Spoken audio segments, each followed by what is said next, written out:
So good to have you here today. Oh, good to see you too. I invited you because I really like your block printing work. I've been following you for a while now, and I think your take on block printing and what you do with block printing is special. You have like really your own niche in block printing, and so that's what I really wanted to talk to you about today. Okay, fantastic. Thank you for the compliment. So, do you want to just quickly introduce yourself, who you are, what you're doing, perhaps also why you're doing what you're doing?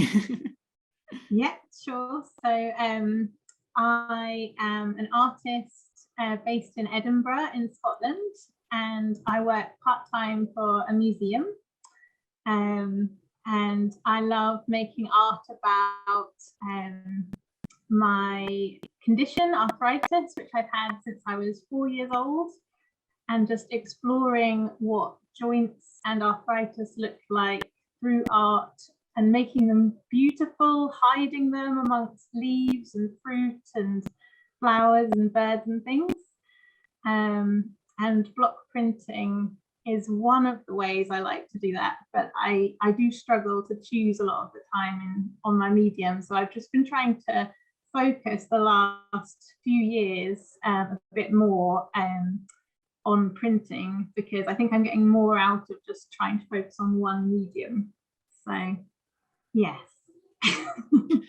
And so you're saying you're using different mediums. Mm-hmm. What other mediums have you tried or are you using in your work other than block printing? So obviously paint, charcoal, collage. I press flowers and I arrange them into different joint shapes, and I like to do overlaid photocopies and things. So I've got my own X-rays, so I like to copy those on top of the X-rays, the flowers on top of the X-rays. I'm in my shed just now, which is just full of a variety of art medium, like everything you could possibly imagine. I give it a go. Which also means that your body, your X-rays become an integral part of your work, perhaps not of your block prints, but then you abstract joints and yes, other body parts into your work. Exactly.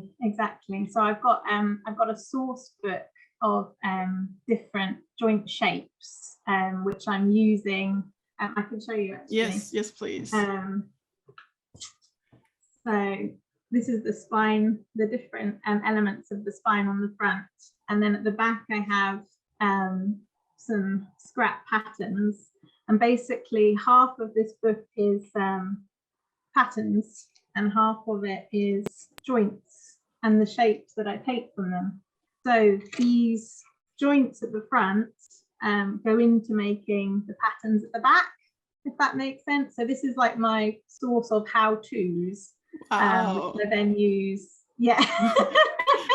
I mean, just this book, I'm just imagining holding this book in my hand, because on the one hand side, you have this science approach on the one hand, because like how our body looks like, how our skeleton looks like, the joints and so on. And then at the back, there is your take, your colorful take, because also like just the back side that you showed us, it contains a lot of color.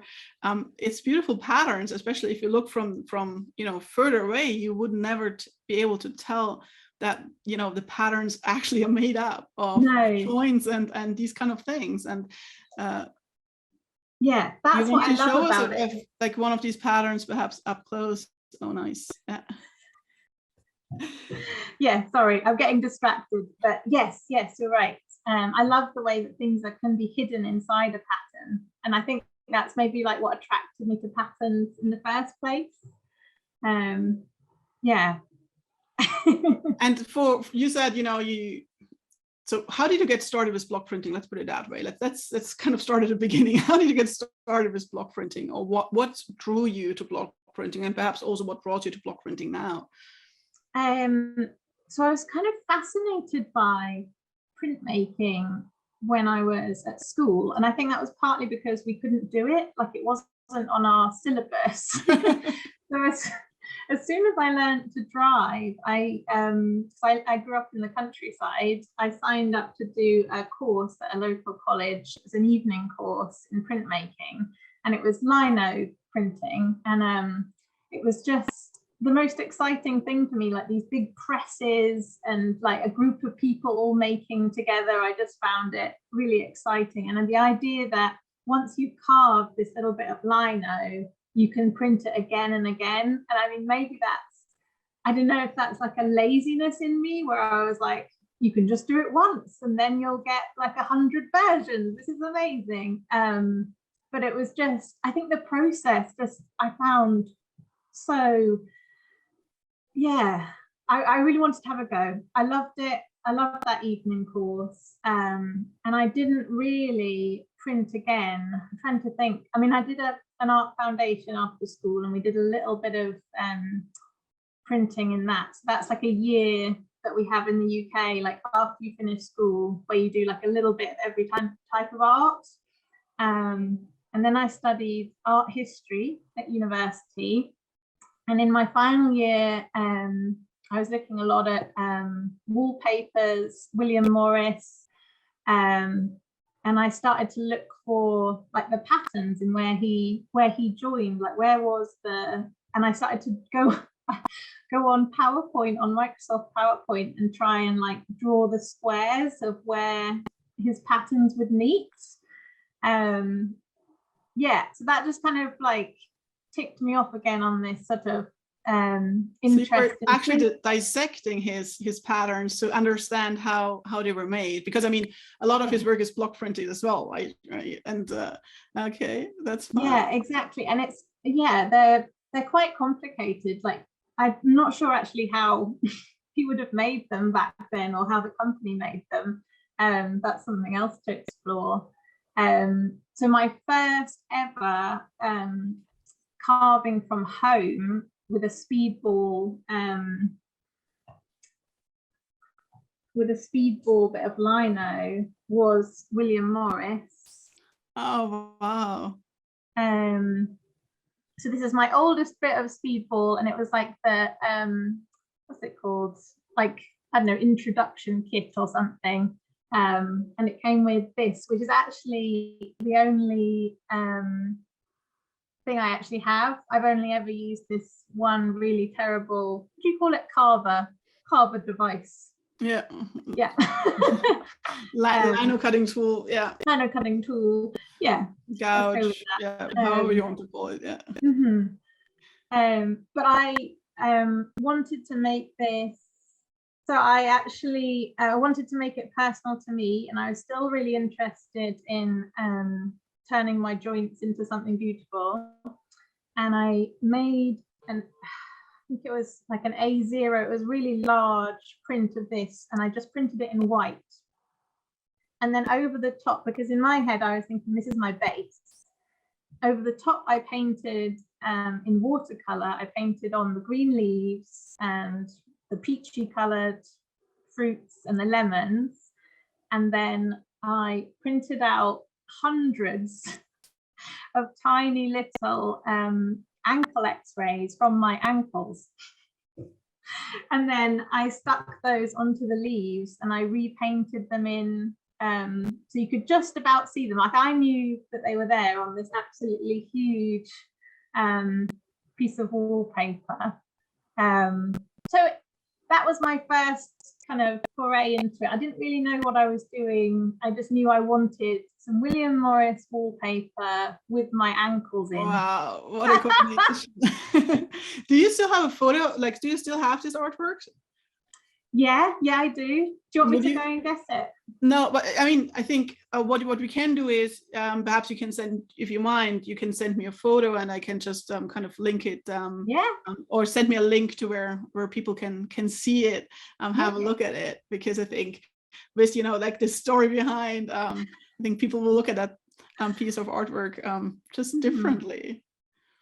Yeah, it's I don't think anybody who visited, it's no longer on our wall. It's folded up now and it's in a folder. But yeah, I don't think anybody for the 5 years it was up on the wall realized kind of what was in there and what was going on.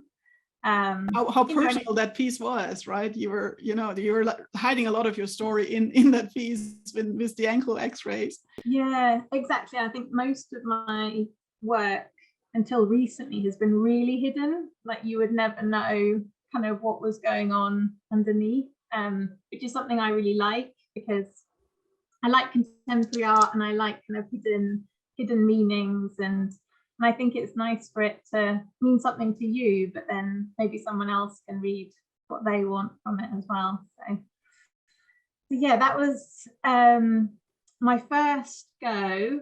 And then I did a course. I love my little courses, as you can tell. I did a course at Leith School of Art, which is a really good art school here in Edinburgh. It's just a small independent place, and you can do, this was a summer course in pattern.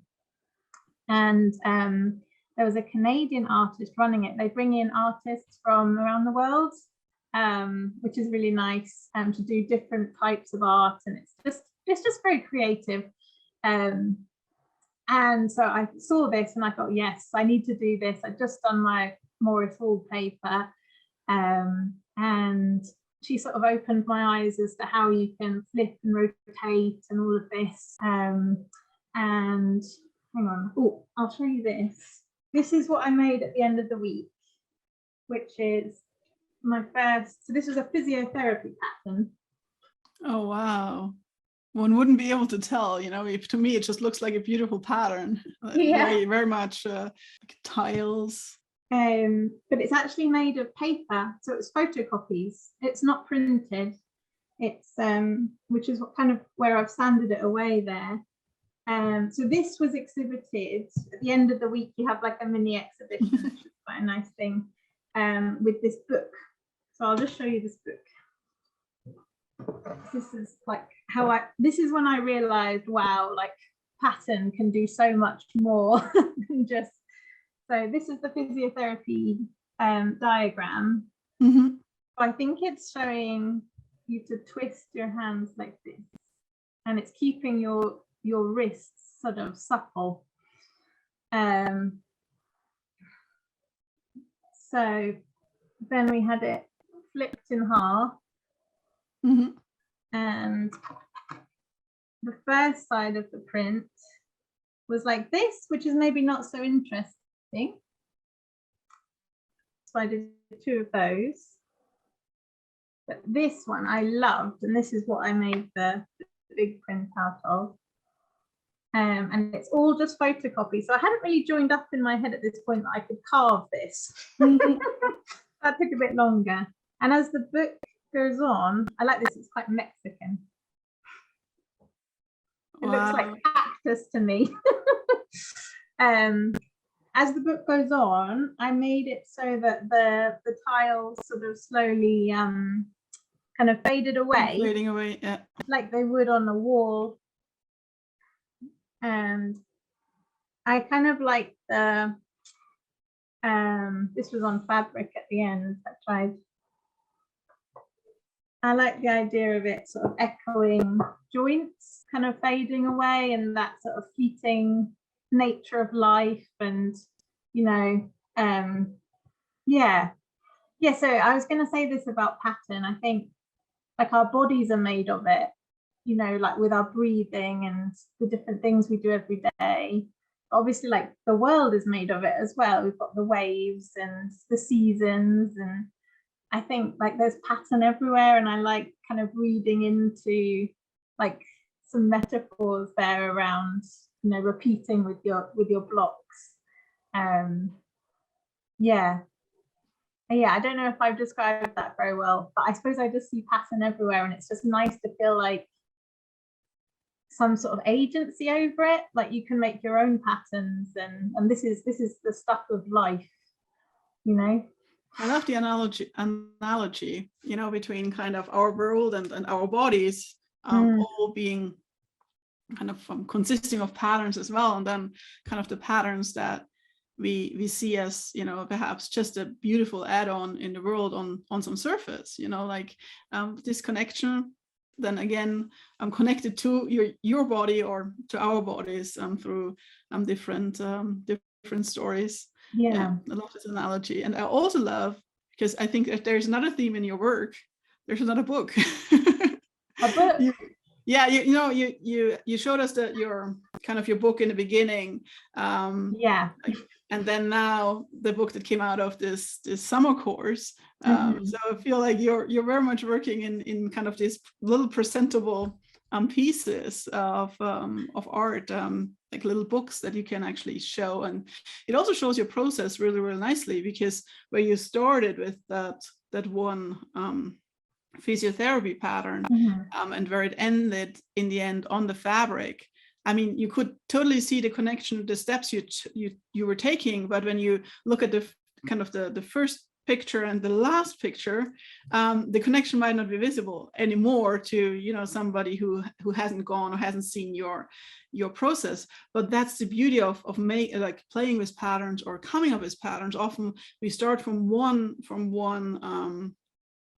end, a very obvious idea, and then we gradually develop that pattern from there. So, and I think your booklet just showed this really, really nicely, just kind of the process that we creatively can go through with patterns. And it also means, like, it's not like we come up with a pattern like that, or like the final work that we present is like it just comes out of our heads. It's a process to get there, and it's totally okay or totally normal to also rework things and kind of react to what we see and what we have done, and then develop the pattern or our creative work. Definitely. I think that was really important, why it was really important to have the pattern that didn't work so well at the beginning of the book.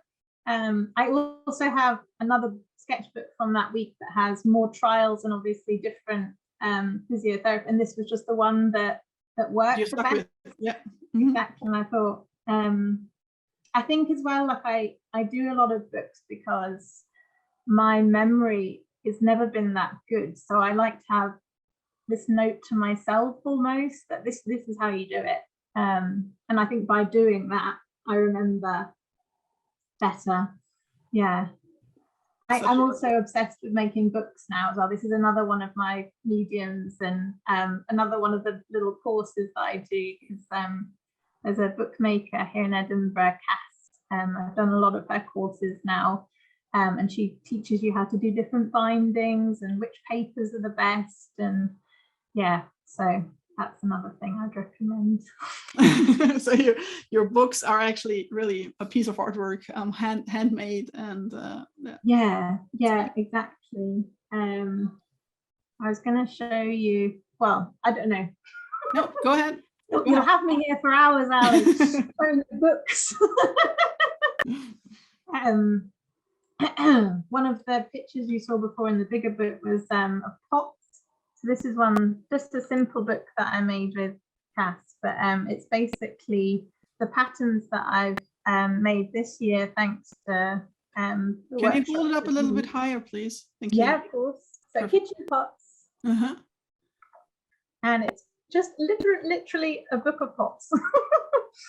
And some of them are just with paint like this, and other ones are I'm doing a terrible job here of showing you. Then we get into the pattern. So this is offcuts of my block printing pattern.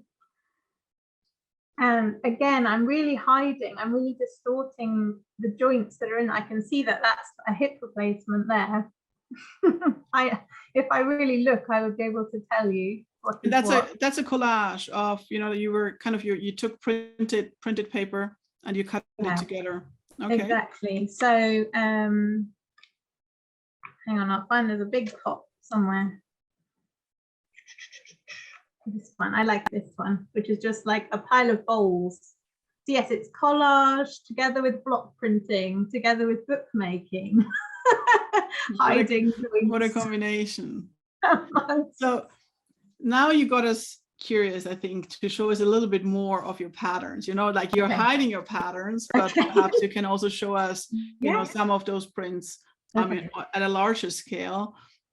so that, you know, because here really it's totally abstracted. If you don't know that this is a joint, you will not see it. Perhaps somebody with a medical background might, you know, be triggered and think like, well, that might be something like that. But would be really great to see some of your joint pattern work. So this is the simplest one I think I made, which is just a flower basically with 3 simple joint illustrations in. And on the left, I'm not sure which to show you, but on the left hand side is sort of practices, and I think I'm just still using that technique with printing photocopies that I learned years ago. I can't get out of the habit. There's a really funny one here that's hydrotherapy. Oh. I never made that into a carving because but it would be a fun hexagonal block, you know. I'm just thinking in in different shapes. Yeah.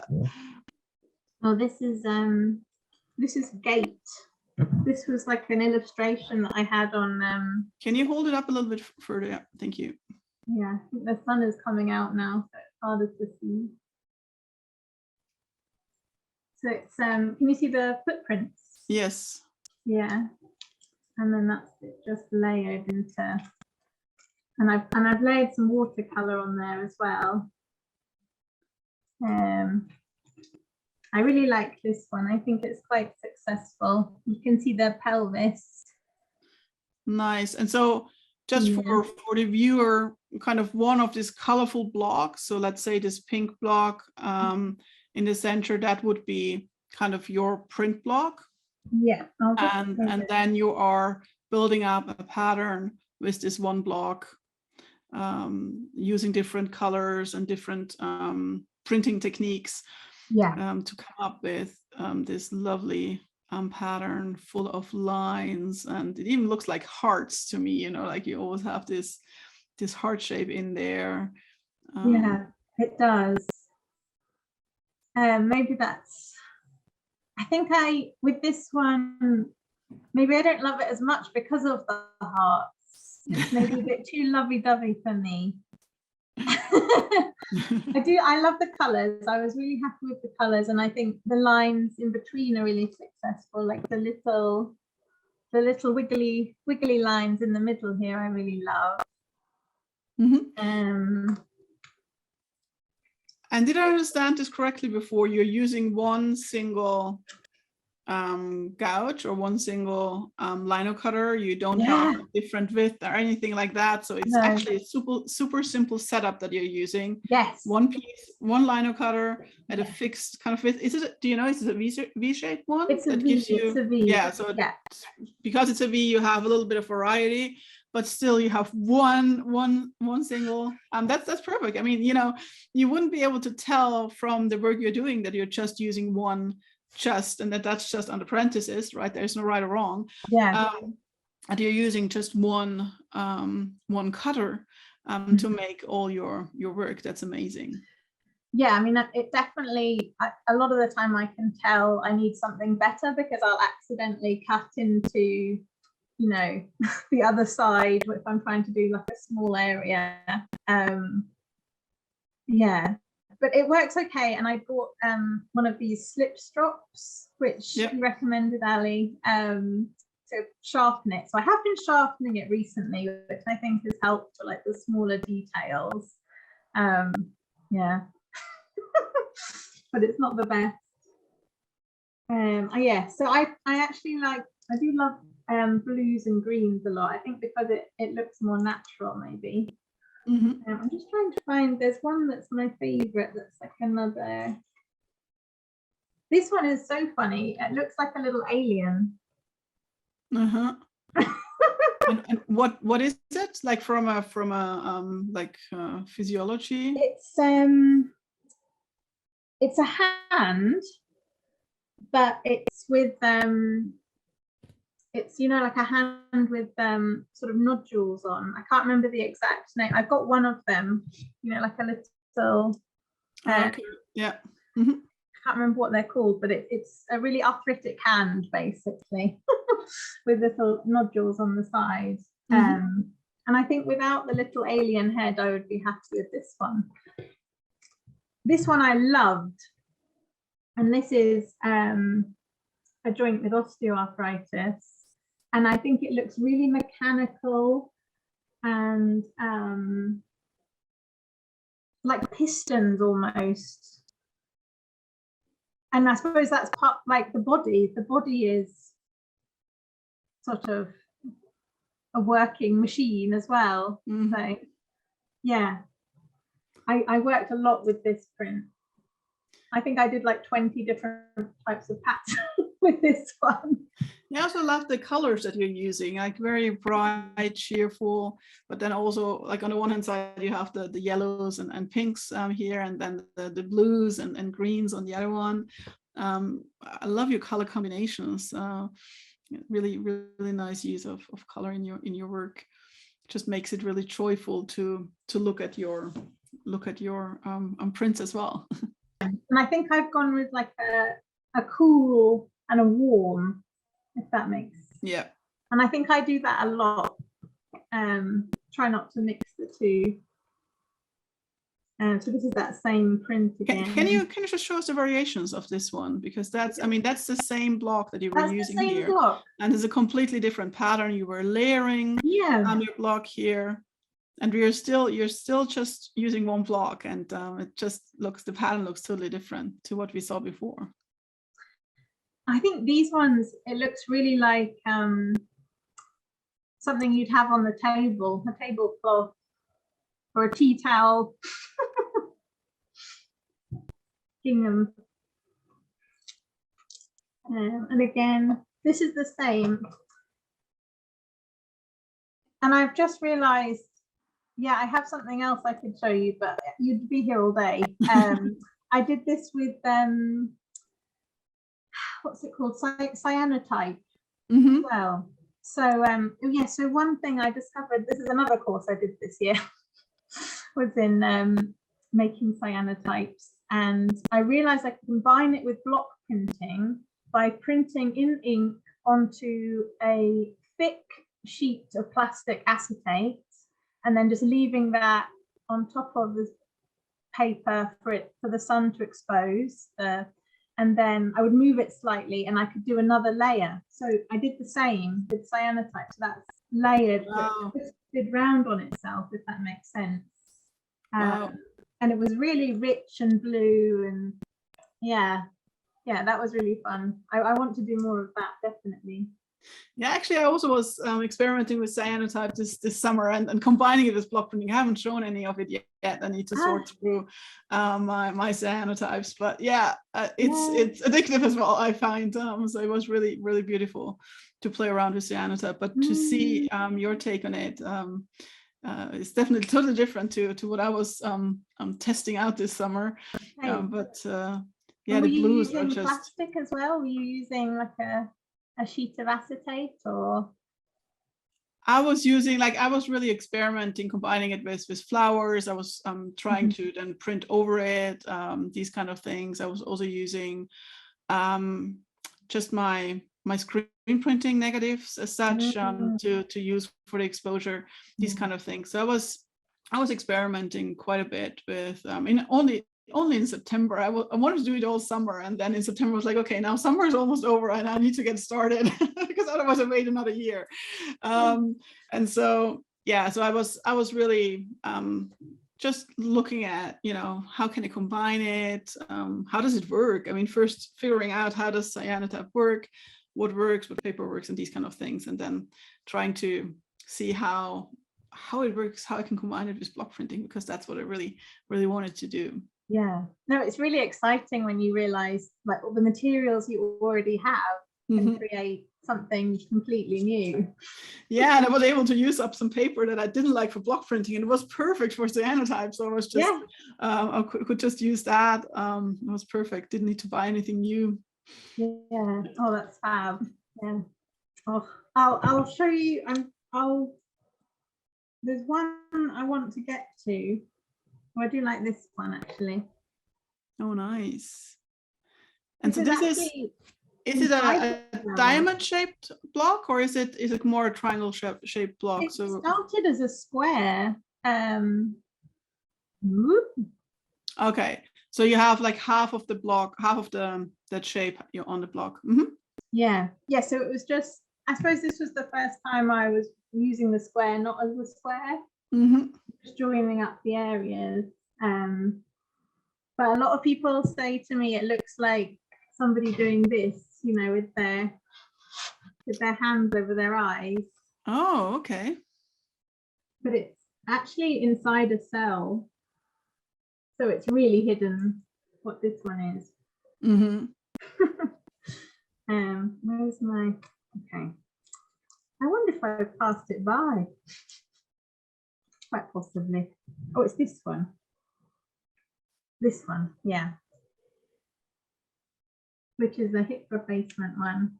So I did a lot of hips this summer because I had my hip replaced, and I think it was helping me process it a bit. So all of these are hips. This is some not ogies. What are they called? The arch shapes. The shell shapes. Shell shapes. Yeah. Wow, I wouldn't have been able to tell like that these are shell shapes at first glance. Oh, now I see it. Yeah, it took me a while to figure out where kind of your block is. Do you also have the block for? Yeah. So which one is this? This one. Whoop. Nice. Yeah. I like this one because it has some leaves in it and it feels more natural. So it's combining that. And I suppose that's ultimately, yeah, what I like to get to is something that looks like it's part of nature. It's combining the body and nature, and then in a really like nice aesthetic way in the pattern or something. So, yeah. And on the second side, I'm not sure if it is it your left side? I'm not sure if my video is mirrored or not. Here, yeah, you added some color with watercolor, or what did you do here? Yeah. Yes, I printed it on watercolor paper. Yeah. Yeah, and I just added a bit of color, and I'm not sure honestly if I love it. I think I'm going back to that feeling like I had, you know, when I was working on the fabric, where it was sort of disappearing, and because I do like a really imperfect print. Like I like things that are sort of weathered and falling apart a bit, because I feel like, yeah, I identify with that. So I think you're getting a bit more of that here, especially with the paler colors. In comparison to this one. Yeah, I love the combination of, you know, you have a little bit more breathing room because you kind of only printed those, like left some white space in between, which now then is filled up with this beautiful watercolory background. Yeah, a nice combination. Thank you. Yeah, no, maybe I'll revisit it then. Yeah. I think sometimes it's really important to just sit back and have a look at things again, because you forget what you've done. So I think it is important to look back at past works and consider how you could do it differently, or what you really like about it, because you might want to take it forwards again. And I think they are also your books, also like that here now. It really helps to go back and kind of look at the process, look at, you know, what you were doing with the individual blocks. Now my question to you is, if you like, you have quite a few blocks, of course. You said you're going back, looking at your work with fresh eyes, to see, you know, what works. Do we need to redo something or something like that? But is this what you do when you get stuck? Do you ever get stuck creatively? Like I'm sitting there, like I don't know, I would like to do something, but I don't know what to carve or make. Doesn't need to be carving, right? Any kind of art form. What do you do then? What's your kind of your trick to get out of this creative rut if you're ever there? Yeah, I definitely am. Like, I think if I'm like stressed in another part of my life, then, you know, it can be really hard to make unless I've already had a clear plan of what I'm going to do. If you're starting a new block or a new project, then it's hard to get in that zone. I do have a method that I don't necessarily use it to get out of a creative block. It's more like, I want to make something, I don't know what, I'm just going to make. And I have a sketchbook that I just keep for making mess, and I call it mess therapy. And it's just a sketchbook full of mess, and sometimes it's like scribbles, crayons, sometimes poured like water on it and then just splattered some paint in and some dots. You know, it depends what kind of mess I want to make on the day. If I want it to be a bit more kind of active for me, or if I just want to sit and, you know, dab some color into some water. Some of it's just like torn up paper stuck down in a mess of collage. It's it's a mix of stuff. I can show you that if you'd like. So you just get doing. Yeah, that's kind of your trick, right? You don't care about, and I mean, you don't care about if it is beautiful or if, you know, if there is any use to that. It's just about getting creative, doing what you feel your body feels like, what you feel like, and then kind of from there see where this takes you, right? Exactly. I'm also a big tidier. Like, I like things to be neat and organized, so that might be a way that I get back into making, because I'll tidy something and I'll find like I have like one page in my mess therapy sketchbook is just a page of stuck in sharpenings from pencils.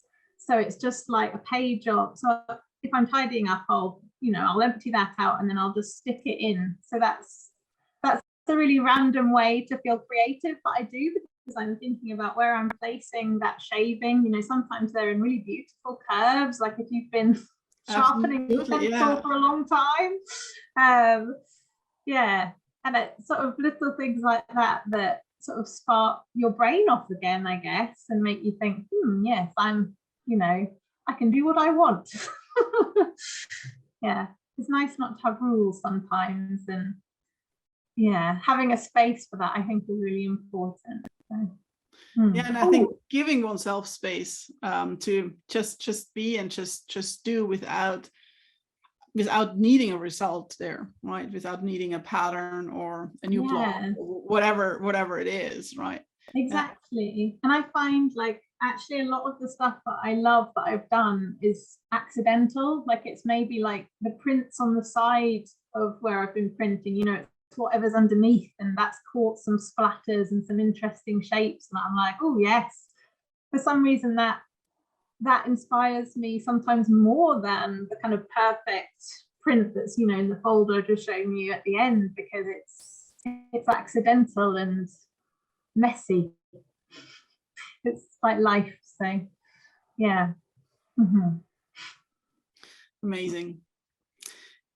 So I think we are at the end of our time already. So thank you very much. But before we close, is there any last tip or anything, like any last tip that you want to give the viewers, or anything you would like to show them?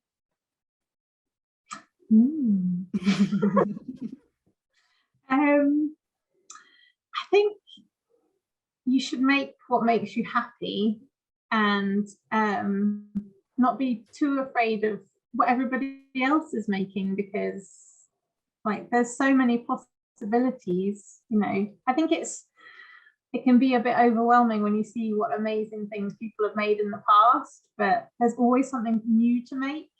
And if you just keep exploring on your own and then engaging with others, you know, you're going to have a lot of fun. So I think people are very afraid of making art, you know, unless they're artists or practicing. I would just love to see more people in the world enjoying it, because it's not something to be feared. Just have a go. And I think we will close exactly with these words. Thank you very much, Claire. Thank you for your time. Thank you, Ellie. Nice to chat.